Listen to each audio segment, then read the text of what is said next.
le président de la Fédération de Russie, Vladimir Vladimirovitch Poutine.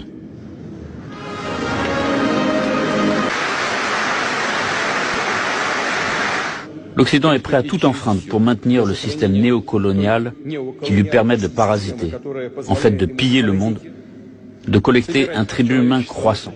La Russie est une grande puissance millénaire, un pays civilisation, et elle ne vivra pas selon de telles règles.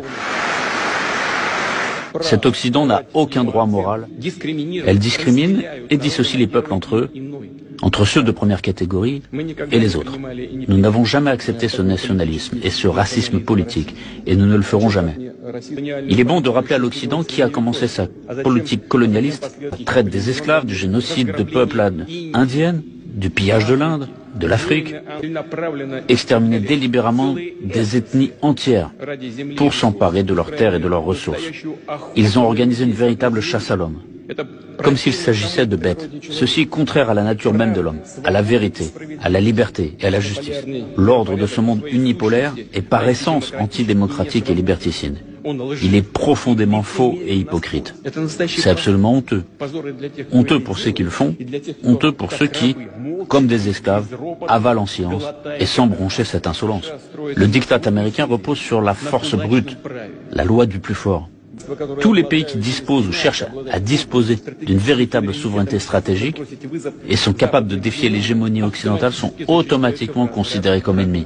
C'est sur ces principes que se basent les doctrines militaires des États-Unis et de l'OTAN, qui exigent ni plus ni moins qu'une domination totale. Les élites occidentales présentent leurs projets néocoloniaux d'une manière aussi hypocrite, prétendant avoir un esprit pacifique, en parlant d'une certaine dissuasion. Une ruse de ce genre de propos rusés, circule d'une stratégie à une autre, et au fond ne signifie qu'une seule chose, la destruction de tous les pôles de développement souverain. Comme le disait Goebbels, plus le mensonge est gros, plus il passe. Ils agissent selon le même principe. La Russie comprend sa responsabilité devant la communauté internationale et fera tout pour ramener ces têtes brûlées à la raison. Je voudrais maintenant revenir sur ce que j'ai dit et m'adresser à tous nos citoyens, pas seulement aux collègues présents dans la salle, mais à tous les citoyens de Russie. Voulons-nous vraiment avoir ici, dans notre pays, au lieu d'un papa et d'une maman, un parent numéro 1, un numéro 2 ou un numéro 3 ? Voulons-nous que les enfants dans nos écoles, dès l'école primaire, soient exposés à des perversions qui conduisent à la dégradation et à l'extinction? Voulons-nous qu'on leur apprenne qu'il existe d'autres genres que les hommes et les femmes et qu'on leur propose une opération de changement de sexe? Est-ce cela que nous voulons pour notre pays et nos enfants? Tout cela est inacceptable pour nous. Nous avons notre propre avenir.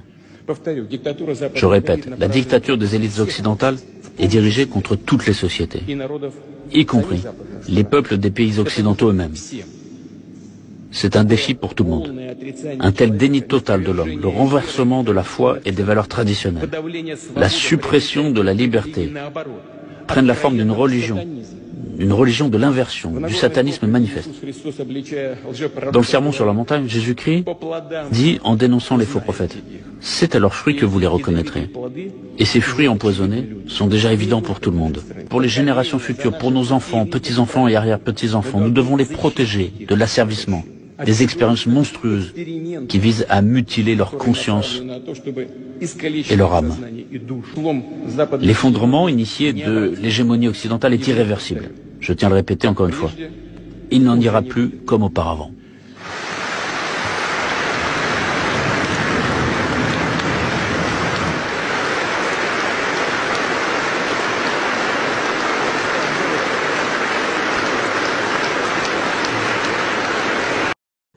Yeah, we've arrived in Russia and we were allowed to maintain our firearms and our military uniform as we arrived in Russia from Burkina Faso.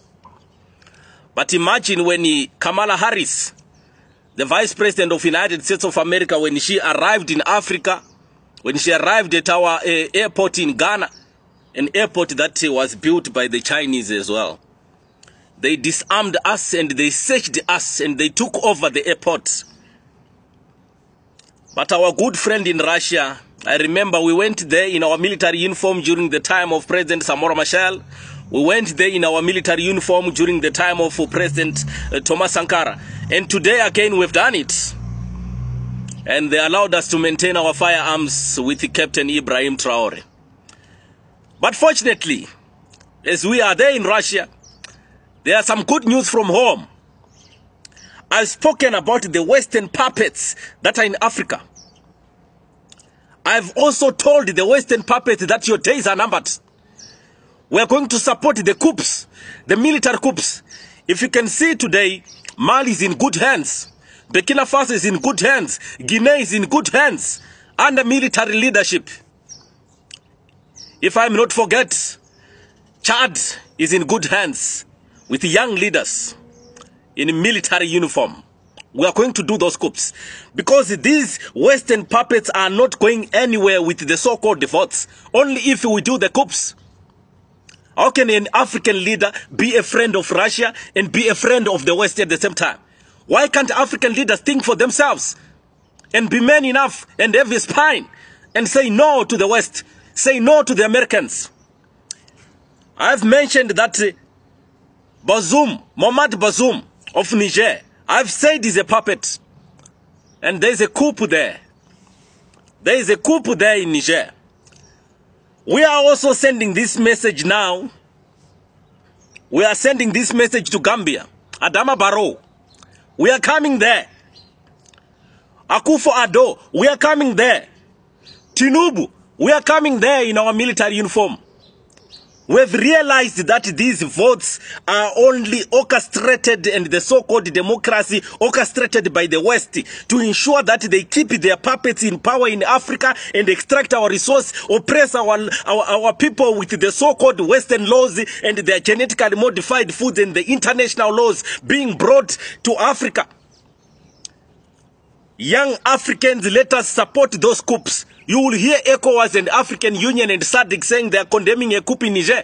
But where have they been when our leaders are becoming the puppets of the West and never want to liberate? J'interviens aujourd'hui en ma qualité de président de l'Organisation révolutionnaire africaine, Urgence panafricaniste, en tant aussi que leader d'opinion, écouté et suivi en Afrique et dans le monde par des millions de gens, et surtout en tant qu'homme noir, allergique, profondément allergique à toute forme de colonialisme et de paternalisme. Mon discours sera différent de celui du président de la CEDEAO qui est actuellement présent à Moscou, différent aussi du président de l'époque de l'Union africaine Macky Sall, parce que mon discours sera franc. Seule la franchise peut permettre d'établir un partenariat rigoureux et solide sur la durée entre la Russie et l'Afrique. C'est le manque de franchise qui existe malheureusement entre nos dirigeants africains dans leurs échanges, dans leurs revendications avec les autorités russes, qui entraîne parfois que le fait qu'on croit que nous sommes sur un même front alors qu'en réalité, nos dirigeants africains sont pour la plupart trop souvent cooptés par l'élite occidentale. La thématique générale de cet événement était Afrique-Russie, what next? Et ma thématique particulière à l'intérieur de ce forum, de cet événement historique, était le rôle du panafricanisme dans la résistance multipolaire à l'hégémonie et à l'impérialisme d'Occident. Autrement dit, avant de parler, et je le ferai, de la collaboration Afrique-Russie, il est important de parler du passé, du présent et des aspirations futures du peuple africain dans le monde dans lequel nous vivons. Car on ne peut pas comprendre la collaboration et les buts de la collaboration entre l'Afrique et la Russie si on ne comprend pas en priorité les aspirations de chaque partie. Pour mieux vous situer, parce qu'on dit toujours d'où tu parles, d'où vient ta réflexion, il est important de préciser que je suis issu d'une région dans le monde, l'Afrique que l'on présente comme l'Afrique francophone, une région colonisée avec violence, arrogance, insolence, indécence par l'élite de France qui a exploité des millions d'Africains, qui exploite, qui pille de manière professionnelle et systématique nos ressources issues de nos sols. Cette même France, ou du moins cette même oligarchie de France, qui a détruit la Libye, qui a assassiné le colonel Kadhafi, alimentant, générant, structurant le terrorisme et la déstabilisation au Sahel. Cette même élite de France, je différencie l'élite de France, j'y reviendrai tout à l'heure, du peuple français qui subit lui aussi les dérives de son gouvernement. Cette même élite de France qui par la suite a l'arrogance de venir se présenter comme un pompier voulant éteindre le feu qu'ils ont pourtant allumé au Sahel. Cette même France, cette même élite de France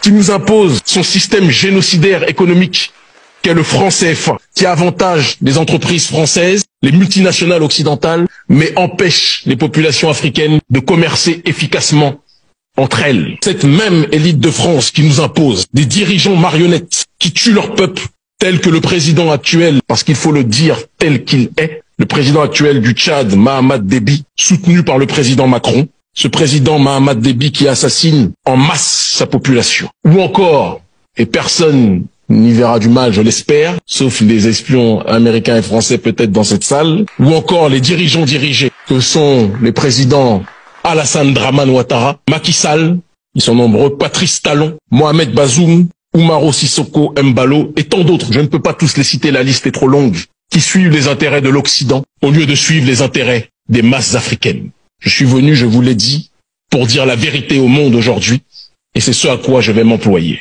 Je ne peux pas non plus passer sous silence, quand on parle d'Afrique, parler de sa diaspora, à travers Haïti, qui depuis la bataille de Vertières a été persécutée, a été isolée, a été humiliée, a été asphyxiée par l'élite occidentale, et notamment, plus particulièrement, l'élite française et américaine, qui aime voir notre peuple en bas dans cette région du monde. Je me présente donc en face de vous, en tant que voix africaine qui porte dans son ADN les coups reçus, les persécutions subies par le violeur politique, économique, psychologique, pluriséculaire de l'Afrique que constitue l'élite occidentale et plus précisément, en ce qui nous concerne, le gouvernement français. Je précise bien oligarchie et gouvernement et non pas le peuple, car comme je l'ai dit, les masses occidentales, le prolétariat occidental subit aussi les dérives de son gouvernement, de leur gouvernement, et donc je ne veux pas généraliser, essentialiser la responsabilité des crimes commis par leurs élites. C'est donc fort de mon expérience de membre issu d'un grand peuple, courageux et digne, bien que persécuté depuis un certain nombre de temps, que je me présente à vous aujourd'hui. Un peuple qui, parce que arnaqué par les sourires d'anges, alternant avec les coups meurtriers distribués depuis des siècles par l'Occident, n'acceptera plus jamais des partenariats viciés, de gens qui se présentent comme des amis alors qu'ils ne sont là que pour nous dépouiller. J'espère que la traduction fonctionne. Cette attitude de méfiance s'adresse à tous nos partenaires potentiels sans exception. Aucun peuple ne peut fonctionner dans l'autarcie et donc nous avons tous besoin les uns des autres. Mais la limite à cette interdépendance sera le respect ou l'irrespect vis-à-vis de nos peuples, vis-à-vis des principes de souveraineté et vis-à-vis aussi de nos diasporas. Car tout le monde, l'humanité entière aime les ressources africaines, mais aux quatre coins du monde, les diasporas africaines vivent des problèmes de discrimination, de difficultés d'accès au logement, partout dans le monde, sans exception, et je pense que les vrais partenaires devront faire un effort pour accompagner de la meilleure façon possible nos diasporas.